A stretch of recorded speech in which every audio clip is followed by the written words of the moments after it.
कोल्हापूर जिल्ह्यात 22 आणि 23 जुलै रोजी मुसळधार पावसाची शक्यता, शेतकऱ्यांना मोठा दिलासा।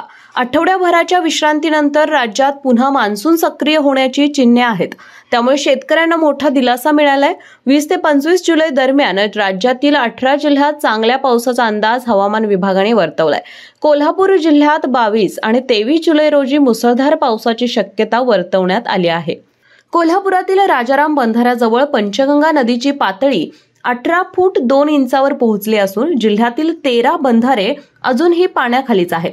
गेल्या आठवडाभर राज्यात मान्सूनने विश्रांती घेतली आहे, ज्यामुळे शेतकऱ्यांमध्ये चिंता निर्माण झाली आहे। मात्र हवामान विभागाने 20 ते 25 जुलै रोजी राज्यातील 18 जिल्ह्यात चांगल्या पावसाचा अंदाज वर्तवला आहे।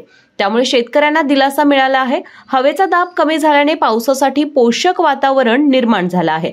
22 आणि 23 जुलै रोजी कोल्हापूरच्या घाटमाथ्यावर मुसळधार पावसाची शक्यता आहे। त्यामुळे कोल्हापूर भागातील शेतीला दिलासा मिळण्याची अपेक्षा आहे। दरम्यान कोल्हापुरात गेल्या 4 ते 5 दिवसांपासून पावसाने उघडीप दिल्याने शेतकरी वरुण राजाच्या प्रतीक्षेत आहे।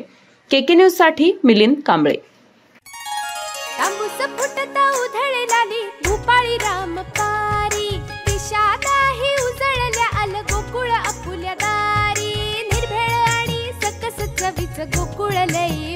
गोकुळची दर्जेदार दुग्ध उत्पादने। गोकुळ, अस्सल चव कोल्हापूरची।